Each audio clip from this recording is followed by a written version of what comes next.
Hello tout le monde, aujourd'hui je vous retrouve pour une nouvelle vidéo. Je suis carrément désolée pour ça, voilà, pour cette qualité, voilà, c'est le soir, j'ai pas trouvé d'autre temps pour filmer, euh, voilà, je n'arrête pas de bosser et du coup je ne peux pas filmer la journée parce que la journée je bosse.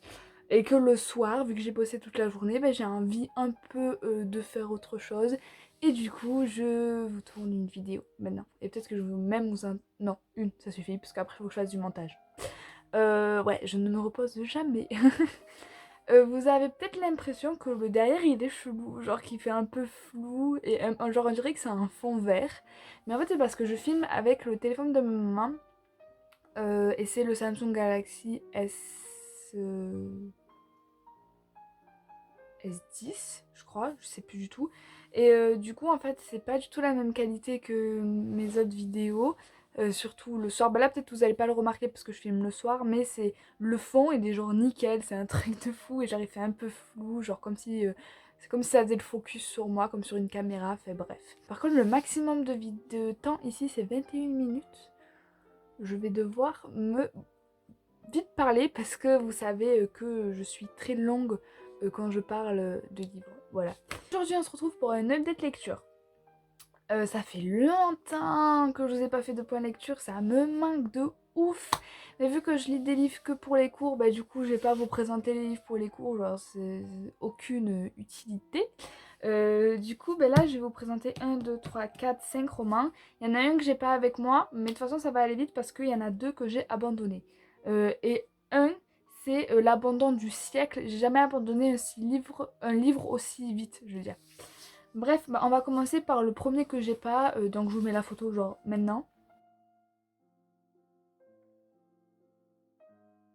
Voilà. Donc c'est la forêt des Sibéries de Sylvain Tesson, il me semble. Pourquoi je l'ai abandonné? Parce que clairement c'était pas du tout ce que... J'avais pas du tout besoin de ça quand je l'ai lu en fait. C'est souvent pour ça que j'abandonne des livres. Pas qu'il était nul, mais en fait je vous explique. Je voulais un livre que je pouvais lire sans vraiment suivre à côté de mes autres lectures de cours en fait. Genre vraiment un livre qui se lit de temps en temps. Et vraiment, c'est un livre qui se lit de temps en temps.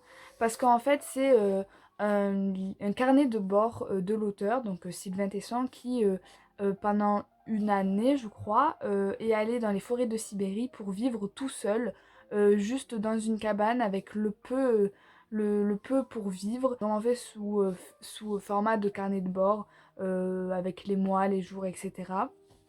Alors je l'ai pas abandonné parce qu'il est nul, mais je l'ai abandonné parce que vraiment je pensais que j'avais besoin d'un livre où il se passait pas vraiment grand chose et que je pouvais lire comme ça, mais en fait non, apparemment ça me convenait pas du tout, j'avais pas envie de le reprendre.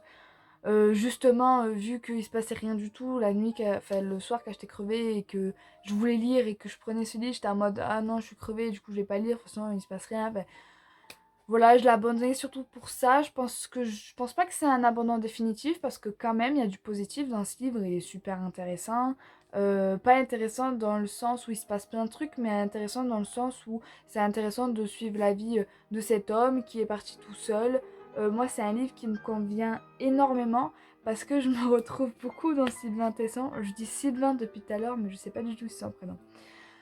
Parce que il aime le calme, il aime être seul, il aime être solitaire, il aime être plongé dans ses livres toute la journée. Il peut passer des heures à regarder par la fenêtre, à regarder un oiseau. Et genre moi j'adore faire ça. Il peut passer la journée à regarder la nature, il peut passer la journée à, à boire. Mais moi non, non, quand même pas.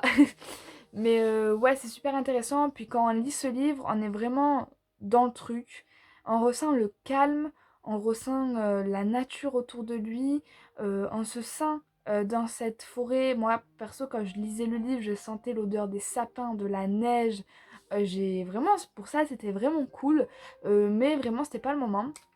Du coup, je pense le lire pendant les vacances de décembre. En plus, c'est vraiment un tout petit livre qui, franchement, normalement devrait se lire super vite, mais là, je sais pas, j'arrivais pas, je le disais vraiment très lentement. Du coup, ben voilà, je l'ai abandonné pour ça. J'ai aussi abandonné parce que quand j'avais le temps de lire, c'était un moment d'un week-end où, vous savez ceux qui me suivent sur Instagram, mon voisin a décidé de avoir un week-end sexuel. Voilà, c'est-à-dire que j'entendais tout et il faisait l'amour tout le temps. Et même le dimanche soir, ça a fini en partouze. C'est vraiment, je vous dis, c'est vraiment une vraie histoire, hein. Et du coup, genre, j'étais en mode putain, je veux être comme le mec de mon roman, aller en Sibérie, pas en hiver parce que je déteste la neige. Enfin, je déteste pas la neige, mais j'aime pas être dans la neige. Pas en Sibérie, mais genre en été, vous voyez. Aller en Sibérie et putain de me casser parce que j'en ai marre des gens, genre j'avais la rage, j'en ai marre des gens, je veux partir, je veux avoir du silence, moi qui aime être au calme, dans mon cocon et tout là. Alors laisse tomber là, j'étais au bout de ma vie. Bref, c'est pas un livre à bannir, en plus il est genre magnifique ce livre. Il a les tranches bleues et tout, par contre, c'est compliqué quand même à tourner les pages parce que les pages se collent. Du coup c'est assez embêtant, enfin bref. Donc voilà, donc je vais passer à mon deuxième abandon et c'est l'abandon le plus vite de toute ma vie les gars. Il s'agit de Je suis là de... C'est qui a écrit ça? Clélie Avit. C'est un livre français. Attends, mais t'es pas du tout à ça, genre j'ai lu ce roman, j'étais en mode ah d'accord ça parle de ça. Bon j'étais pas contre j'étais pas contre pour lire ça. Par contre là ça fait pas le focus sur le livre, ça fait le focus. J'étais pas contre pour lire ça. Mais en fait c'est de la façon où c'était fait, j'étais en mode oh non non non non non je vais pas lire ça va me faire chier. J'ai abandonné au bout de 20 pages. En fait, on va suivre euh, une fille qui... De toute façon, je vais pas trop pouvoir vous en dire beaucoup de ce livre parce que vu que je l'ai pas énormément lu, on va suivre une fille qui est dans le coma, sauf qu'en fait son cerveau est réveillé mais pas elle. Et c'est-à-dire que en fait elle entend tout, mais je sais même pas si c'est possible en vrai, je me suis même pas renseignée sur le sujet. Si vous savez, dites-le moi en commentaire. En fait, elle entend tout ce qui se passe autour d'elle, parce que son cerveau s'est réveillé, mais pas elle. Mais les gens ne le savent pas, parce que apparemment l'appareil qui sonne quand votre cerveau se réveille, quand vous êtes dans le coma, il n'a pas fonctionné. Du coup, les docteurs, ils pensent qu'elle est toujours vraiment dans le coma, alors que oui, certes, elle est dans le coma, parce que son corps, elle peut pas faire fonctionner son corps, mais son cerveau fonctionne, du coup elle entend tout. Par hasard, déjà ça arrive au bout de 20 pages, il y a un mec qui est à l'hôpital parce que son frère est à l'hôpital parce qu'il a écrasé des gens, je sais plus trop quoi, un truc comme ça. Et comme par hasard, il se trompe de chambre et il arrive dans sa chambre à elle. Et en fait, le but du récit, c'est que comment pouvez-vous tomber amoureux en étant complètement dans le coma? Voilà, c'est un truc comme ça. Moi, je pensais que ça allait être, je sais pas pourquoi, je pensais que ça allait être un truc dystopique et tout, mais genre pas du tout en fait. Et du coup, j'étais en mode, oh non, je veux pas lire ça. En plus, à un moment, il y a un truc qui est dit dans le roman, j'ai fait, oh non, tu peux pas écrire ça. Genre, c'était quoi? Ah oui, à un moment, le mec, il sort que ça sent le jasmin dans la... En fait, il tombe dans la chambre de la fille, là. Il sait pas que c'est une fille encore, parce qu'il voit juste la couverture. Il dit que ça sent le jasmin. Et du coup, il en déduit que juste une fille peut sentir le jasmin et pas un garçon. Voilà, et si ça commençait comme ça au bout de 10 pages, j'étais sûre que ça allait me saouler, que ça allait être bourré de clichés, que... Et en plus, l'écriture a été beaucoup trop facile pour un roman comme ça. Et je trouve que quand c'est un roman où vraiment vous suivez une personne qui est pas réveillée, faites un peu de poésie. Là, non, c'était pas du tout ça. Je sais pas, c'est... Le feeling, il est pas du tout passé avec moi. Je savais que j'allais pas aimer, donc ça servait à rien de forcer. De toute façon, je l'ai pas payé. Je l'ai fait assis, genre j'ai payé 2 centimes dans une brocante. Du coup, ben non. Non, non, pas pour moi. Après, si vous intrigue, pourquoi pas. Moi, je vous dis, je l'ai même pas... J'ai lu 20 pages, donc je peux pas être très objectif envers ce livre-là. Voilà. Ensuite, les gars, on va passer... Ah! Est-ce que vous voyez mes yeux pétiller? Vous les voyez ou pas? Vous savez de quoi je vais vous parler. Oui, mais vous le savez de toute façon. Mais allez, fais la mise au point. C'est vraiment comme un appareil photo ce machin. Du coup, là vous êtes censé le voir. Donc oui, Gardien des cités perdues, c'est le tome 5. Et mon Dieu, c'est le meilleur tome du monde entier. Oh ma vie. Alors la dernière fois, je vous ai laissé avec le tome 4 du coup, où je vous avais dit que petite déception au début du roman et que je savais pas si j'allais continuer la saga et que j'allais lire le tome 5 parce que je l'avais dans ma palle et que je verrais si je continuais ou pas. Et mon Dieu, bien sûr que je vais continuer cette saga, mais elle est vraiment là, déjà qu'elle était très estimée dans mon cœur, mais là, elle est, c'est ma saga favorite avec Harry Potter, mais vraiment, genre, je peux le dire, c'est ma saga préférée avec Harry Potter. Ça monte en puissance de fou. En fait, c'est comme les Harry Potter, vous voyez, au début, c'est super jeunesse. Même si Harry Potter, quand on le lit d'une façon très adulte, c'est jamais jeunesse, même dans le premier tome. Mais vous savez, plus les tomes ils montent, plus les personnages grandissent et plus forcément gagnent en maturité. Et l'histoire gagne en maturité aussi. Et c'est ouf, genre, en plus c'est le tome qui est le moins apprécié, ou je crois que c'est le 6 mais celui-là aussi il est pas très bien apprécié parce que apparemment il y a trop de longueur, mais je trouve que c'est le tome de Gardien de Cité Perdue, où il y a, Gardien des Cités Perdues, pardon, où il y a le moins de longueur dans tous les tomes que j'ai lus pour l'instant, vraiment celui où il se passe le plus de choses, et la fin, mais cette fin, je m'en suis toujours pas remise. J'ai toujours envie de pleurer quand j'y pense. Et elle est très forte, Shannon Messenger, parce que son univers est toujours bien ficelé, il est toujours bien rempli de plein de nouvelles choses, on croise encore des nouveaux personnages, c'est c'est toujours en évolution et j'adore ça, la fantaisie qu'il y a dedans, j'adore. C'est vraiment si vous cherchez un livre de fantaisie à lire, mais n'attendez n'attendez rien. Genre, allez acheter Gardien des Cités Perdues, et si vous aimez pas trop le premier tome, parce que c'est le moins bien, je trouve, même s'il est super, continuez la saga, je vous jure que ça vaut le coup, c'est trop bien, et j'ai hâte que le tome 6 sorte en poche, parce que oui, moi je les lis que en poche, parce que ça revient carrément moins cher que les grands formats. Il y a le tome 7 qui est sorti.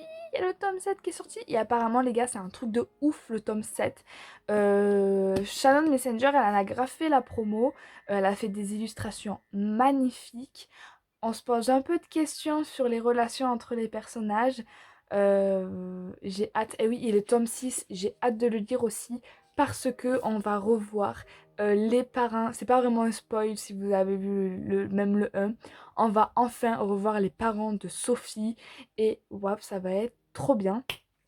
Ben voilà. Je vais pas vous refaire un résumé. Si vous voulez voir un résumé de ce livre, parce que je l'ai tellement fait, allez voir mes autres vidéos et vous les aurez, parce qu'il y a toujours un Gradient des Cités Perdues dans mes autres lectures de toute façon.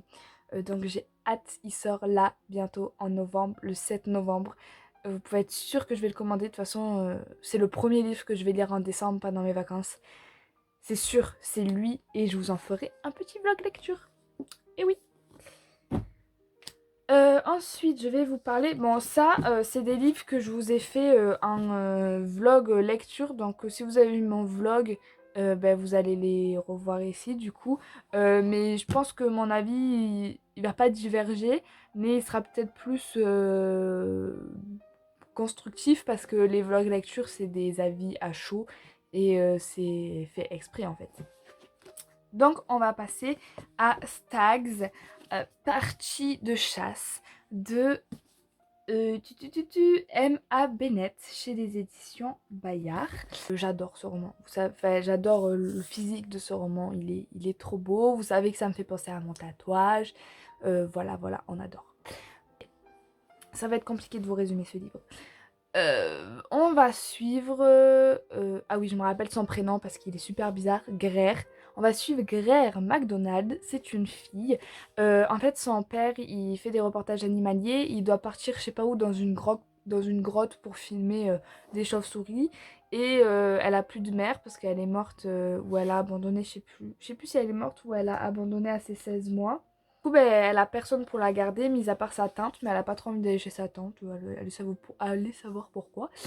Elle a reçu une bourse pour entrer dans une école super renommée. Et elle a toujours aimé étudier et tout, donc elle s'est dit ok, je vais aller là-bas parce que avec ma bourse j'ai ma chambre, j'ai mon pensionnat, tout ça. Du coup, ok, je vais là-bas. Du coup, elle va là-bas. Et c'est une école super archaïque, donc elle s'appelle Stags. C'est une école super archaïque. Déjà, l'école en elle-même est pas du tout moderne, hein. C'est du bois partout, des pierres. Il n'y a aucun truc électronique. Ils écrivent encore à la plume. Même les matières, c'est super archaïque. Ils font pas vraiment, il n'y a pas vraiment de matière très moderne. Ils font de la littérature, du grec, du latin. Euh, les professeurs sont des bonnes sœurs. Il y a un style très codé vestimentaire. Enfin, vraiment quelque chose de très strict.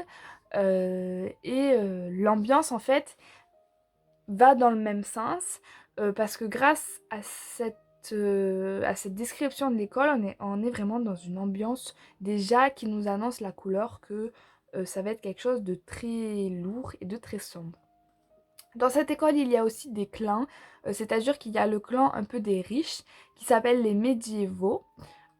C'est des personnes en fait que leurs familles ont une grande importance dans l'histoire. C'est pour ça qu'ils s'appellent les médiévaux parce qu'ils ont un descendant médiéval très reconnu. Du coup voilà, c'est les modèles de l'école, il faut faire tout ce qu'ils font, c'est eux qui dirigent un peu l'école, qui décident ce qu'il faut faire, etc. Et après il y a les autres qui sont riches mais qui n'ont pas forcément de d'antécédents particuliers. Et il y a vraiment les apparts comme Grère qui est pas très riche, qui est boursière et qui est là parce qu'elle a eu une bourse ou qui est là parce que elle a réussi mais que voilà elle n'a pas forcément des revenus extraordinaires. Voilà. Donc il y a déjà un peu cette histoire de clan qui donne un peu l'ambiance du roman. Et j'oublie rien? Non, j'oublie rien. Et un jour, Grère, elle va recevoir une invitation du mec qui dirige un peu le clan des médiévales. Donc ce mec s'appelle Henri. Elle reçoit une invitation pour participer chez lui à un week-end où ils vont faire de la chasse, du tir et de la pêche. Du coup, elle se pose un peu des questions, mais elle sait que tous les ans, ils font ça en fait pour recruter de nouveaux membres du groupe.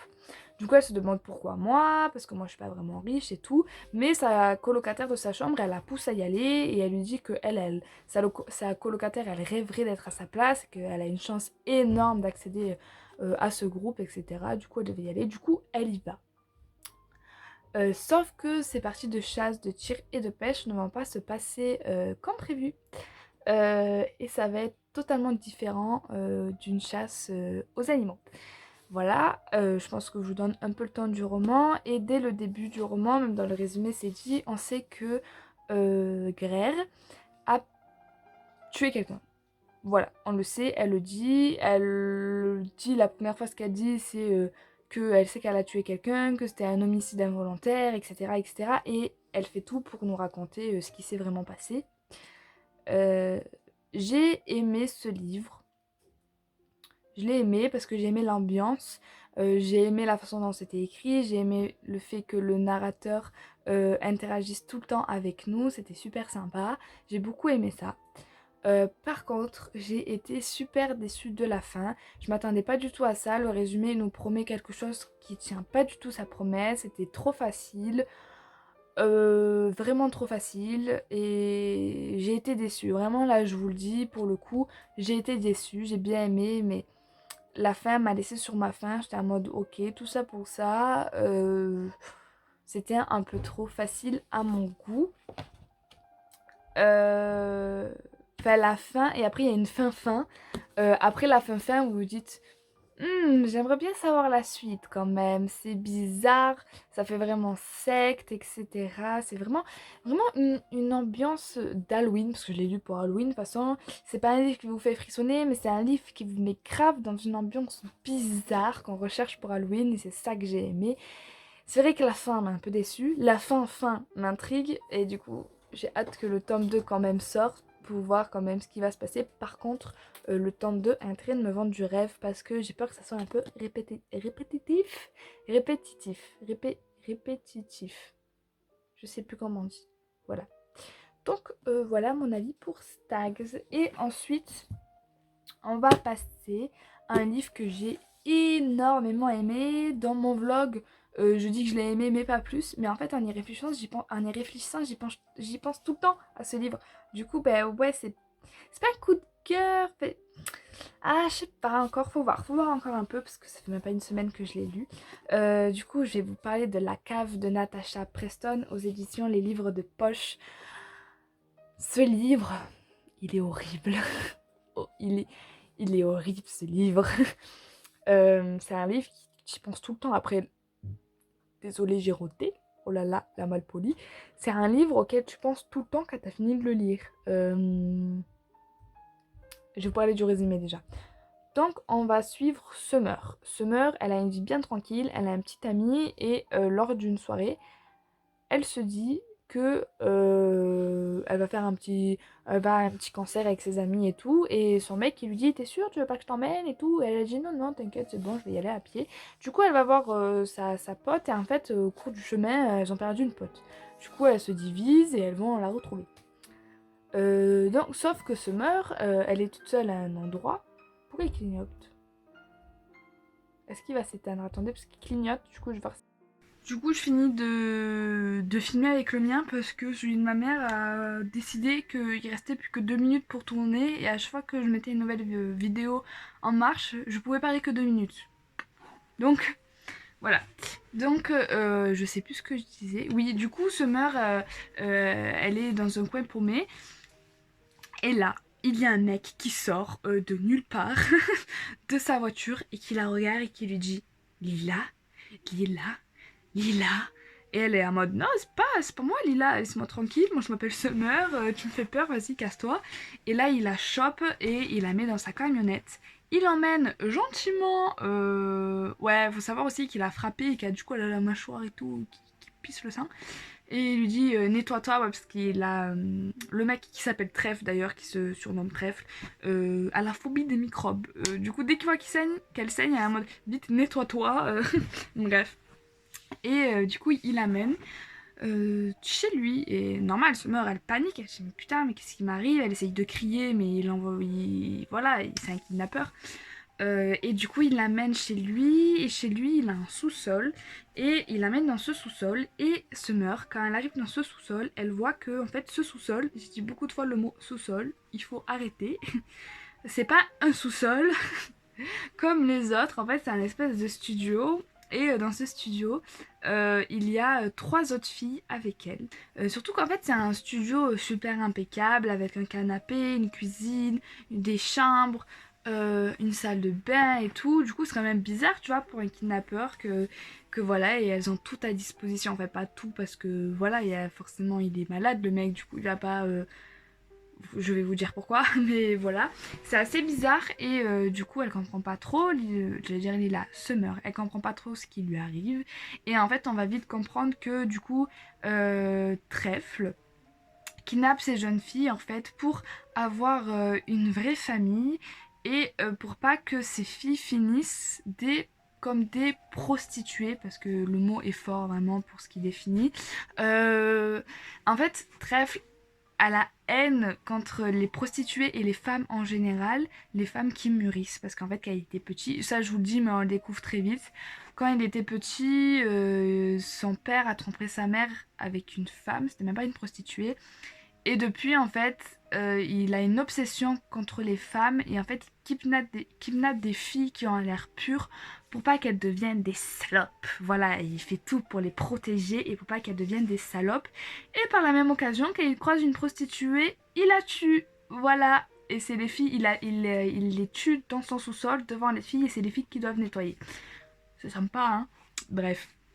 Et du coup, en fait, ces filles qui kidnappent s'appellent donc Lila, Iris, Rose et Violette. Et en fait, quand il y en a une qui ose se rebeller ou fait quelque chose que Trèfle n'apprécie pas, il la tue. Voilà, parce que il pense que du coup, c'est pas une fille bien et que elle a été mal éduquée, qu'elle a été embrigadée et qu'elle est devenue une salope, voilà. Parce qu'une femme, c'est bien connu, elle n'a pas droit de parler, sinon c'est une salope, voilà. Et vite, il remplace cette fille, c'est-à-dire qu'il tue une fille pour la remplacer. Voilà, et il l'appelle du même nom, etc. Ouais, on est sur un bon taré là. On est bien sur un mec bien taré là. Alors moi, qu'est-ce que j'ai pensé de cette lecture? J'ai adoré, comme je vous l'ai dit. J'y repense tout le temps. C'est vraiment... Après, c'est un roman destiné aux adolescents. Sur un roman destiné aux adolescents, donc clairement, ça va pas être un roman super psychologique. Ça va pas être un roman bien recherché, bien super travaillé, etc. Je dis pas que les adolescents ne peuvent pas lire un roman très travaillé, non, mais c'est pas le but en fait dans ce roman-là. Dans ce roman-là, il se passe surtout beaucoup d'action en fait, mais il fait quand même bien son job. Moi, j'ai adoré le petit copain de Summer. Je suis tombée amoureuse de son mec. Voilà. On le voit pas très souvent, on le voit beaucoup plus à la fin, mais je l'ai trop aimé, ça m'a tellement émue parce qu'en fait moi tout le long je me disais putain, mais s'il m'arrive la même chose que Sommer, genre, j'imagine même pas dans quel état mon copain il serait. Et en plus, il s'en veut tellement, puisque son copain s'appelle Lewis. Lewis, il s'en veut tellement du fait qu'il a pas amené Sommer à son putain de concert et il culpabilise de malade. Il sait pas où il est, ça fait 7 mois qu'elle a disparu. Il fait tout pour la retrouver, il dort plus, il mange plus. Tout le temps de sa vie, il passe à essayer de la retrouver. Parce que les flics, forcément, ben, ils ont des conditions, ils travaillent pas la nuit, etc. Et du coup, lui, il est tout le temps sur ses gardes, il fait tout pour la retrouver, etc. Et son amour m'a tellement touchée, je trouvais que son amour, il était beau, il était pur, et j'ai adoré Lewis, vraiment je suis tombée amoureuse de Lewis. Il participe beaucoup au roman, et ça j'ai adoré. J'ai adoré aussi le fait qu'on suit plusieurs points de vue, parce que comme ça dynamise le roman, on n'est pas toujours sur la même chose, surtout que c'est un huis clos pour Summer, parce qu'elle est tout le temps dans la même pièce. Que on suit le point de vue de Summer, on suit le point de vue de Lewis, et ensuite le point de vue de Trèfle aussi. Et ça c'est intéressant. Après, il n'est pas super bien développé, c'est ce que je reproche au roman, c'est que le personnage de Trèfle manque énormément de profondeur. D'accord, on sait pourquoi il fait ça, mais c'est pas forcément très bien travaillé. Du coup, on est un peu en mode c'est un peu trop facile, tu vois, et j'aurais aimé un peu plus de profondeur dans le personnage de Trèfle. Mais bon, je lui pardonne parce qu'il a quand même bien fait son job. C'est bien écrit, c'est super fluide, ça se lit super rapidement. On a tout le temps envie de savoir ce qui va se passer, on a envie de savoir si Summer va s'en sortir, on a envie de savoir si les autres filles vont s'en sortir, qui va mourir, qui va remplacer qui, forcément. La fin, j'ai beaucoup aimé la fin parce que c'est pas forcément une note très positive. Ce qu'on a l'habitude en général avec les romans de ou pour les adolescents, c'est pas très positif. Je trouve qu'il y a un peu psychologie quand même, et ça j'ai beaucoup aimé. La fin d'un certain personnage m'a un peu traumatisée, et j'arrête pas d'y penser en fait. Du coup, c'est qu'il a bien fait son job. Et j'ai remarqué que j'aimais beaucoup cette collection de livres de poche en fait. C'est des livres qui sont en soupe comme ça, et qui sont à destinée des adolescents et qui traitent de sujets. Il y a quand même écrit à partir de 16 ans. Il y a quand même écrit à partir de 16 ans, donc c'est quand même une lecture pas vraiment pour le... Bah, il devrait pas mettre livre de poche jeunesse alors. Parce que là, il y a vraiment écrit jeunesse, mais derrière, il y a marqué à partir de 16 ans. Bref. Ouais, parce que c'est vrai que... Non, vous pouvez lire ça à 13-14 ans, vraiment si le sang, etc. Et si voilà, vous savez que c'est une fiction, même si on sait que ça arrive tous les jours, on sait que ces fous-là existent dans la nature et que c'est pas forcément leur faute. Je sais pas si c'est justifié de dire ça, mais c'est qu'ils ont vraiment une maladie mentale. Si vous savez tout ça, vous pouvez quand même le lire, vous voyez, mais c'est bien quand même qu'ils aient mis à partir de 16 ans. Bref, je vous disais que j'aimais beaucoup cette collection. Là, il y a un autre livre de cette collection de livres de poche que j'aime bien. Le livre, c'est Je vous sauverai tous. Je sais plus du tout l'autrice, je suis désolée, mais j'avais adoré ce livre aussi, je l'avais lu en une soirée. C'est un livre qui parle d'une mère, et cette mère apprend que sa fille s'est fait embrigader par Daesh. Ce livre, je l'adore, il faut que je le relise d'ailleurs. Et vraiment, ce livre-là, destiné aux adolescents pour sensibiliser en fait, ils sont vraiment bien, ils sont vraiment très bien faits. Et je pense que je vais relire d'autres livres de cette collection parce que c'est vraiment chouette. Donc voilà, c'est la fin de ce point lecture. J'espère qu'il vous aura plu. N'hésitez pas à me dire en commentaire si vous avez lu un de ces livres, quel livre dernièrement vous avez lu, ce que vous avez aimé, etc. Et je vous dis à très bientôt pour une nouvelle vidéo. Et n'oubliez pas, c'est super important de me laisser votre avis en commentaire parce que ça me motive à faire des vidéos. Et voilà, bisous!